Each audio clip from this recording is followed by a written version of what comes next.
आपण पाहत आहात जनता न्यूज एक्सप्रेस।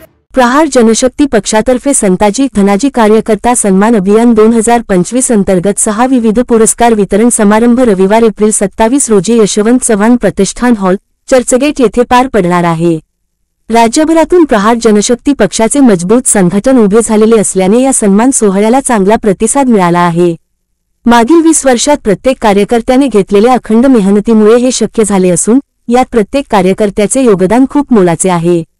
अशा कार्यकर्त्यांना मानाचा मुजरा करण्यासाठी संताजी धनाजी कार्यकर्ता सन्मान अभियान 2025 राबविण्यात येत असल्याची भूमिका प्रहार जनशक्ती पक्षाचे अध्यक्ष माजी आमदार बच्चूभाऊ कडू यांची आहे। 6 विविध क्षेत्रातील हे पुरस्कार तालुका, जिल्हा व विभाग स्तरावर देण्यात येणार असल्याची माहिती प्रहार जनशक्ती पक्ष प्रवक्ते जितू दुधाने व मुंबई संपर्क अध्यक्ष मनोज टेकाडे यांनी प्रसार माध्यमांना दिली। जनशक्ती पक्ष आणि प्रहार दिव्यांग क्रांती संघटना याचे संस्थापक अध्यक्ष माजी राज्यमंत्री आदरणीय बच्चूभाऊ कडू यांच्या संकल्पनेतून संपूर्ण महाराष्ट्रात पहिल्यांदा नेत्यांद्वारे कार्यकर्त्याचा सत्कार म्हणजे संताजी धनाजी पुरस्कार हा प्रहार पक्षासोबत जुळलेल्या अनेक वर्षांपासून काम करत असणाऱ्या तळागाळातल्या कार्यकर्त्यांना बच्चूभाऊ कडू हा संताजी धनाजी पुरस्कार देणार आहे। यासाठी ऑनलाईन आणि ऑफलाईन अशा दोन्ही पद्धतीने अर्ज मागवण्यात आले होते। एक परीक्षण समिती केली होती।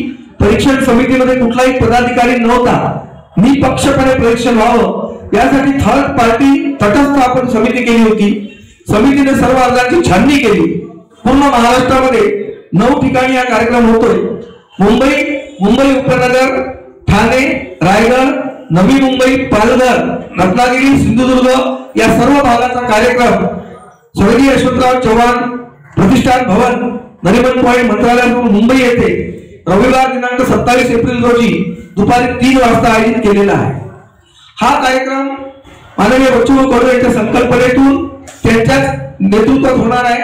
विभागीय मेळावा सुद्धा त्या ठिकाणी आहे आणि जे संताजी धनाजी पुरस्कार विजेते कार्यकर्ते पदाधिकारी असतील त्यांचा सहकुटुंब सन्मान केला जाईल। कारण जनरली राजकीय कार्यकर्त्यांना कुटुंबात सुद्धा त्याच्याविषयीचा गैरसमज असतो की हा नेमका करतोय काय, म्हणून त्याच्या कुटुंबाला त्याच्या कार्याची महती कळावी म्हणून कुटुंबासहित त्यांचा सन्मान त्या ठिकाणी केला जाणार आहे। स्मृतिचिन्ह, सन्मान पत्र आणि आणखी एक भेट अशा या गोष्टी देऊन त्यांना तिथे सन्मानित करण्यात येणार आहे। सोबत मुंबईतील अनेक प्रश्न आहेत, SRA चा प्रश्न असेल, त्यानंतर मुंबईतील पाण्याचा प्रश्न आहे, स्वच्छतेचा प्रश्न आहे, बेरोजगारीचा प्रश्न आहे, हॉकर्सचे प्रश्न आहे, फुटपाथचे प्रश्न आहे, बेघरांचा प्रश्न आहे, दिव्यांगांचे प्रश्न आहे। या प्रश्नांना वाचा फोडण्यासाठी बच्चूभाऊंनी विभागीय मेळावा सुद्धा घेतला आहे। यामध्ये एक अभ्यास समिती तयार केली जाईल आणि मुंबई उपनगर आणि मुंबई शहर यांच्या विविध समस्यांचा आढावा घेऊन येणाऱ्या 1-2 महिन्याच्या काळात त्या संदर्भात कुठली आंदोलन करायची, कृती आराखडा कसा तयार करायचा यावर सुद्धा त्या ठिकाणी विचार विनिमय होणार आहे। याआधी असे कार्यक्रम झालेले आहेत की हा पहिलाच कार्यक्रम आहे? प्रहारचा हा पहिला कार्यक्रम आणि मला असं वाटतं जोपर्यंत मला समजतंय की राजकीय पक्षांपैकी सुद्धा पहिलाच कार्यक्रम आहे। कारण राजकीय पक्षांमध्ये आता असं झालेलं आहे, कुठल्याही राजकीय पक्षात घ्या की आयारामला खूप मान आहे, निष्ठावंतांना आराम आहे आणि संधी साधूंना खूप त्या ठिकाणी सन्मान आहे। परंतु प्रहार असा पक्ष आहे की याचा मुख्य कार्यालय हे ग्रामीण भागात आहे। मुंबईतून कारभार चालत नाही। कुरळ, पूर्णा तालुका चांदूरबाजार, जिल्हा अमरावती इथून मुख्यालयातून पूर्ण महाराष्ट्राचा कारभार चालवला जातो। रायगडाच्या साक्षीने पाचाळ गावी रायगडाच्या पायथ्याशी बच्चूभाऊंनी दिव्यांगांच्या मागणीसाठी आंदोलन केलं आणि संताजी धनाजी हे शिवकालीन असे शूरवीर सरदार होते जे मोगलांना सतत पाण्यात दिसायचे। या सरकारला आता खऱ्या अर्थाने कार्यकर्त्याची ताकद कळावी, कार्यकर्ता काय असतो आणि कार्यकर्ता काय करू शकतो हे या सरकारला कळावं म्हणून बच्चूभाऊ कडू यांनी ही राजकीय संघटना न समजता हा पारिवारिक पक्ष आहे, परिवार। बच्चूभाऊचा परिवार म्हणजे परिवारवाद नाही। बच्चूभाऊच्या घरातला एकही व्यक्ती राजकारणात नाही, तो कुठल्या आंदोलनात कधी येत नाही। बच्चूभाऊचे जे हजारो लाखो कार्यकर्ते महाराष्ट्रात आहे तोच त्यांचा परिवार आहे। म्हणून त्यांनी तळागाळातल्या शेवटच्या कार्यकर्त्याला मुख्य प्रवाहात आणण्यासाठी, सन्मानित करण्यासाठी हा संताजी धनाजी कार्यक्रम आपण आयोजित केलेला आहे. या कार्यक्रमामागे काही राजकीय हेतू आहे का? पत्रकारांना प्रत्येक गोष्टीमागे राजकीय हेतू दिसतो आणि तो दिसायलाही पाहिजे, परंतु प्रहार राजकारण कमी करते आणि समाजकारण करते. तुम्ही जर प्रहारचा इतिहास बघितला असेल, बघा प्रहारचा जर इतिहास बघितला असेल तर प्रत्येक आंदोलन हे सामाजिक आंदोलन आहे. दिव्यांगांना आरक्षण मिळावं, दिव्यांगांना 6,000 मानधन मिळावं, हा अजेंडा बच्चूभाऊंनी घेतला. दिव्यांगांचं मतदान पूर्ण महाराष्ट्रात काढलं तर किती आहे? वोट बँक हा हेतू नाही. बच्चूभाऊंचं नेहमी म्हणणं आहे मानवता हा धर्म आणि माणुसकी ही सेवा. त्यामुळे व्होट बँकचं राजकारण करताना लोक झेंड्याचे कलर सुद्धा आपापल्या सोयीने त्या व्होट बँकच्या नुसार ठेवतात. पण प्रहारचा झेंडा पांढरा शुभ्र आहे. प्रहारचा झेंडा पांढरा शुभ्र आहे, जे शांतीचं प्रतीक आहे, जे क्रांतीचं प्रतीक आहे. आणि शेतकऱ्यांसाठी आम्ही आंदोलन करतोय. आम्ही कधीही म्हटलं नाही की बटेके तो कटेके, हे काय तो सेफ आहे. आमचं म्हणणं असं आहे की शेतकरी जगला तर बाकी जगतील, शेतकरी जगला पाहिजे, हा आमचा केंद्रबिंदू आहे. त्यामुळे राजकारण मुळीच नाही आणि राजकीय अर्थ काढू नका. राजकारण जर करायचं झालं ताकदीने छातीतोडपणे सांगू, हो आम्ही या राजकीय मुद्द्याला हात घालतोय, विरोधकांना काय करायचं आहे ते आम्ही पाहू. तुम्ही आता म्हणालात की आमचं कार्यालय अमरावतीत आहे आणि आमचं सर्व सूत्र तिकडून हालतात, मग हा कार्यक्रम मुंबईत घेण्याचा हेतू काय? 9 विभागात हा कार्यक्रम होतोय. संभाजीनगरचा कार्यक्रम परवा झालेला आहे. मुंबई हे कोकण आणि बाकी सर्वांना सोयीस्कर पडतं. त्यानंतर नागपूर विभागाचा कार्यक्रम नागपूरला होतोय. त्यानंतर अमरावती विभागाचा कार्यक्रम अमरावतीला होतोय. असा प्रत्येक विभागाचा एक स्वतंत्र कार्यक्रम होतोय. आणि मुख्यालय जरी तिथे असलं तरी बच्चू कडूंचं नाव माहित नाही. महाराष्ट्र एक गाव नाही, एक मोहल्ला नाही, काही नगर नाही साहेब. कर्मभूमी पूर्ण महाराष्ट्र, जन्मभूमी चांदूर बाजार, मतदारसंघ पूर्ण महाराष्ट्र. बच्चू कडू एका मतदारसंघापुरते मर्यादित नाही. त्यामुळे जेव्हा आम्ही प्रत्येक आमदाराच्या घरासमोर आंदोलन केलं, आता आंदोलन केलं मशाल आंदोलन, तेव्हा आम्ही मतदारसंघ पाहिला नाही, तेव्हा आम्ही एरिया पाहिला नाही. 288 आमदारांसमोर आंदोलन अत्यंत यशस्वी झालेलं आहे. आणि आता लवकरच आम्ही मंत्र्यांच्या घरासमोर आंदोलन करतोय. कारण बच्चू भाऊंचं काम मी जर बघितलं असेल, मला वाटतं पत्रकार तुम्ही असल्यामुळे आमच्यापेक्षा तुम्ही जास्त बच्चू भाऊंचा इतिहास तुम्हाला माहिती आहे. बच्चू भाऊंचा इतिहास हा आंदोलन आणि सेवा राहिला आहे. त्यामुळे धनाजी संताजी ही सुद्धा पुरस्कार निवडताना भाऊंची जी बेसिक क्रायटेरिया असणार आहे तो क्रायटेरिया हाच असणार आहे की ज्या कार्यकर्त्यांनी सेवेच्या कार्यक्रमांमध्ये जास्तीत जास्त कॉन्ट्रीब्युशन दिलं. म्हणजे उदाहरणार्थ झालं तर भाऊंनी स्वतः 80-90 म्हणजे 100 पार रक्तदान केलं. हा म्हणजे 115 पर्यंत 15 वेळा त्यांनी रक्तदान केले. रक्तदान करणारा कार्यकर्ता हा सुद्धा एक क्रायटेरिया असणार आहे. त्याचबरोबर दिव्यांग, अनाथ म्हणजे जे आहेत त्यांच्याबद्दल ज्या कार्यकर्त्याने जास्तीत जास्त काम केलं तो सुद्धा एक क्रायटेरिया असणार आहे. शिवाय तुम्हाला बच्चू भाऊ म्हटलं की आंदोलन हे एक समीकरण आहे. त्याच्यामुळे जास्तीत जास्त आंदोलन करणारा जो कार्यकर्ता असेल, जो सामाजिक प्रश्नावर त्याने आक्रमक पद्धतीने आंदोलन केले असतील, त्याच्यावर काही केसेस असतील, म्हणजे आंदोलन केलं की केसेस हे पडतातच, म्हणजे केसेस ज्याच्यावर जास्त असतील, म्हणजे हा बेसिक असा एक क्रायटेरिया असणार आहे की ज्यातून भाऊ निवडणार आहे की जो कार्यकर्ता या सगळ्या म्हणजे सुरुवात म्हणजे एक तर तो किती वर्ष आहे हा तर असणारच आहे, परंतु ते किती वर्ष असणं याला महत्व नाहीये, तो किती काळ आहे हे महत्व नाहीये. तो थोड्या वेळात जरी असेल पण त्याने जर त्याचं प्रहारला कमिटमेंट दिली असेल आणि या सगळ्या 3-4 मुद्द्यांवर चांगलं काम केलं असेल त्याला नक्कीच तो पुरस्कार मिळणार आहे. मला वाटतं पुरस्काराची नावं तर आलेली आहेत पण ते आमच्यापर्यंत अजून आलेले नाहीये.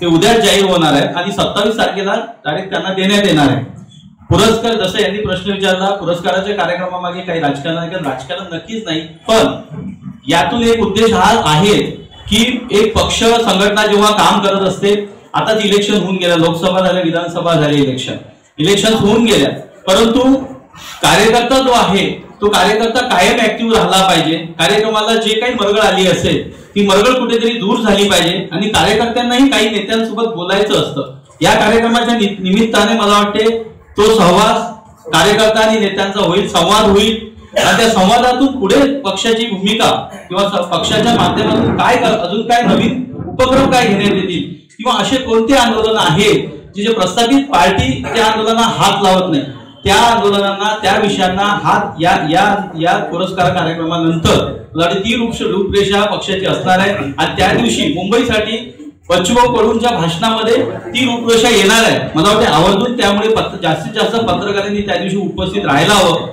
कारण पुढील आंदोलनाची रूपरेषा काय असणार आहे, मुंबईमध्ये कोणते आंदोलन, कोणते विषय हातात घेतले जाणार आहेत, प्रामुख्याने कोणत्या विषयावर आक्रमक पद्धतीने आंदोलन केले जाणार आहेत याबद्दलही बच्चूभाऊ बोलणार आहे. शिवाय प्रत्येक काही कार्यकर्त्यांचं सुद्धा आपण मनोगत त्या दिवशी घेऊ की जेणेकरून कार्यकर्ता काम करत असताना त्याला खालचे काही विषय जास्तीत जास्त कळत असतात. त्याच्या माध्यमातून तो विषय आला, त्याचा जर त्याबद्दल अभ्यास असेल तर मला वाटतं तो चांगल्या पद्धतीने तो विषय घेईल. आणि बच्चूभाऊंचं अजून एक म्हणणं आहे की आपण काही विषयानुसार कार्यकर्त्यांना आपण वाटून देऊया. म्हणजे एखाद्या विषयाबद्दल कार्यकर्ता पहिल्यापासून काम करत असेल तो त्या विषयात तो चांगलं काम करू शकतो भविष्यात. असंही एक रणनीती पुढील कामाची प्रहार पक्षाची असणार आहे. पक्ष म्हणून आम्ही आता 5 वर्ष झाले नोंदणी झाली आहे, पण त्याच्या अगोदर संघटना म्हणून काम करत होतो. भाऊ पहिल्यांदाच मला वाटतं ती निवडणूक जी चौथ्यांदा जिंकली ती पक्षाच्या चिन्हावर जिंकली, अगोदर अपक्ष म्हणून निवडून होते. ही पक्ष म्हणून आमची तशी घोळदोळ अशी 5-6 वर्षापूर्वी जुनी आहे, परंतु संघटना म्हणून तसा इतिहास चांगला आहे, 15 ते 20 वर्षाचा इतिहास. मला वाटतं या सगळ्या इतिहास मला वाटते तुम्हाला माहिती आहे पत्रकार म्हणून तो आंदोलनाचा सेवेचा राहिला. बेसिक क्रायटेरिया हेच असणार आहे आणि प्रहार हा सेवेलाच कटिबद्ध असणार आहे. राजकारण हे सेकंडरी आहे. गेल्या 7 वर्षापासून प्रहार करते. पोलीस भरती, स्पर्धा परीक्षा यासाठी एक संभाजीनगरच्या त्या ठिकाणी म्हणजे संभाजीनगर हायवेला एक आमचं प्रशिक्षण केंद्र आहे. अमरावतीला सुद्धा एक चांगलं प्रशिक्षण केंद्र सुरू आहे. आणि मी अत्यंत अभिमानाने आणि दाव्याने सांगतोय की स्थानिक आमदार विकास निधीतून सगळ्यात जास्त स्पर्धा मार्गदर्शन केंद्रे आणि अभ्यासिका ह्या बच्चूभाऊ कडू यांनी निर्माण केलेल्या आहेत आणि त्या आजही सुरळीतपणे सुरू आहे. बद्दल तुम्हाला माहिती असेल आजही भाऊवरती केस चालू आहे की मंत्रालयाच्या 7th फ्लोअरला सेक्रेटरीला लॅपटॉप उगारण्याची जी घटना होती ती घटनाच मुळात एमपीएससीच्या परीक्षेमध्ये जो घोटाळा होता त्यासाठी आम्ही त्या IAS अधिकाऱ्यांना भेटायला गेलो होतो. प्रदीप की त्यावेळेला तर काय होतं की त्यावेळेला परीक्षा ही म्हशीच्या गोठ्यामध्ये घेण्यात येत होती. म्हणजे अशा पद्धतीने परीक्षा केंद्र त्यांनी निवडले होते. तो मुद्दा होता आणि बऱ्याच परीक्षार्थींनी आपल्याला ईमेलद्वारे कंप्लेंट्स केल्या होत्या. म्हणजे UPSC आणि MPSC या परीक्षेच्या बाबतीत बच्चूभाऊंचे आंदोलन म्हणजे खूप आहेत आणि त्या संदर्भात केसेस पण पडलेले. प्रहारचा मूळचा जन्मच बच्चूभाऊंनी जो केला तो दिव्यांगांच्या सेवेसाठी केला. म्हणजे त्यांनी जो पहिला प्रहार केलाय तो दिव्यांगांचे प्रश्न मिटवण्यासाठी केलाय आणि मगच प्रहार जनशक्ती पक्षाची स्थापना झालेली आहे. म्हणजे दिव्यांगांचा मूळ प्रश्न भाऊंनी दिव्यांगांचे प्रश्न मांडण्यासाठी केलाय. आता आमच्या निरीक्षक साहेबांनी 22 पैकी 19 मागण्या मान्य झाल्या असं याच्यात सांगितलं. पण मी आपल्या पत्रकार बंधू समोर सांगू शकतो की ज्या मूळ मागण्या होत्या मागण्यांचा मूळ जो गाभा होता 3 की दिव्यांगांची पेन्शन वाढवावी 6,000 करावी. महाराष्ट्राचे दिव्यांगांचे आणि शेतकऱ्यांचे कैवारी हृदय सम्राट माननीय माजी मंत्री बच्चू कडू साहेब यांनी महाराष्ट्रामध्ये 6 विभागामध्ये संताजी आणि धनाजी पुरस्कार जाहीर केलेले आहेत. त्याची माहिती आता आमचे दोधाणे साहेबांनी आणि सर्वच पाहुणे मंडळींनी दिलेली आहे.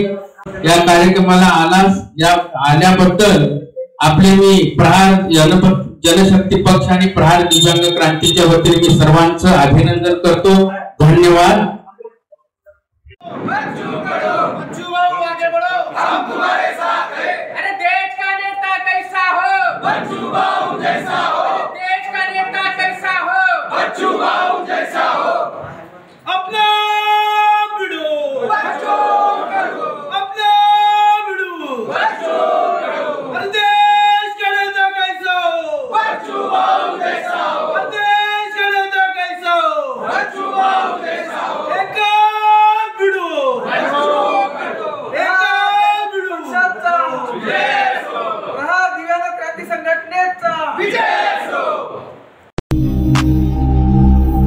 अचूक बातम्या, निपक्षपाती विचार, अन्यायाविरुद्ध वाचा फोडणारे परखड विचारांचे सार्वभौम दैनिक प्रजासत्ताक जनता.